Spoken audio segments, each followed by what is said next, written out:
it is your buddy, Peace and Harmony with you here today.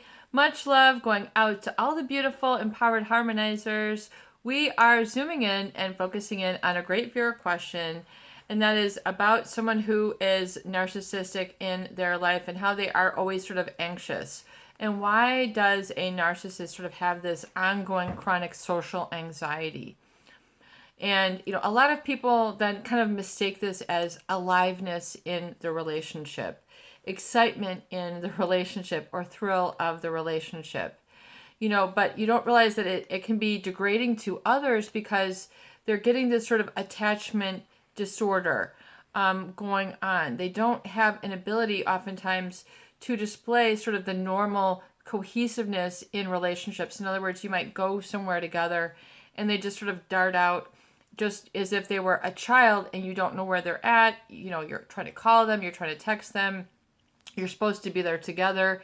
And there's this, this feeling of social anxiety or misbehaving, feeling that that they're, just sort of on the impulse or on the fly, or that, they're going to take off and just do their thing, but yet you came together.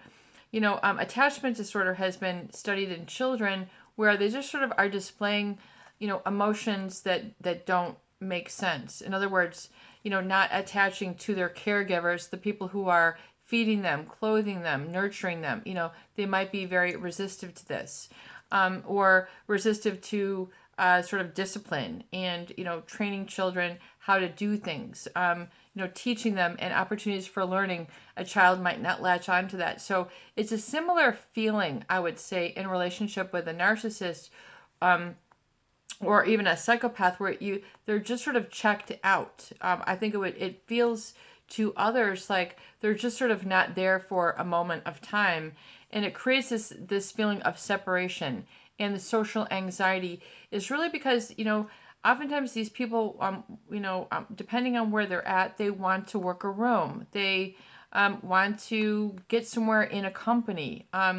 They're not loyal. They're trying to get up the rung. They're, plotting. And it's just like, usually it's, which is nothing wrong with growing professionally or what have you, but it's a problem when they're just like trying to put egg on your face that you're not like them. In other words, there's always going to be some disparity or put down, or just sort of, an insinuation or a tone, which people, then sort of are taken aback, but yet they always want to put the narcissist first. That's part of, I think, the relationship dynamics, is that they're to be admired, they're to be respected, they're to be trusted, they're attractive, and that there's nowhere going to be anyone else like them. I think a lot of this is just sort of in that emotional soup, that emotional stew, if you will, that's going on behind the scenes subconsciously.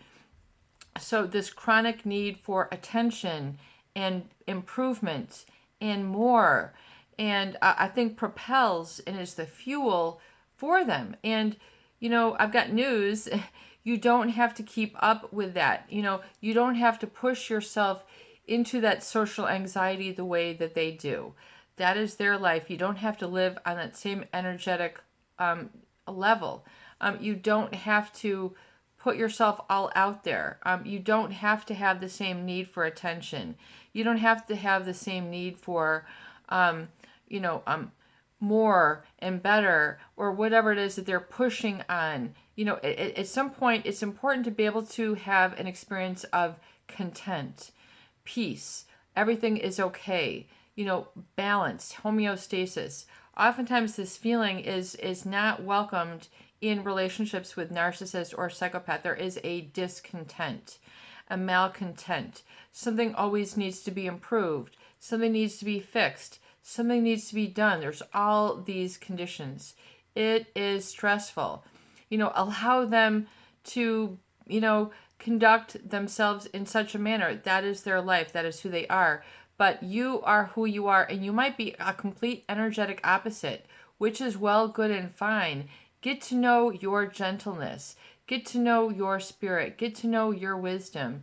Get to know what makes you laugh, what makes you cry, what makes you open your mind, what makes you feel that you're, filling in this, filling in the pond where you need, rather than always trying to incorporate what this other individual needs into what you need to do to build yourself up, if that makes sense. So being able to have the self-respect enough to be able to back down this pattern and this dynamic in relationships with those people who are narcissistic. This is your buddy, Peace and Harmony, with you here today, and I hope that these videos do help. Please share, please subscribe, and please donate for more great tools, videos, discussion, and support. Peace out. Have a beautiful day. Share the love.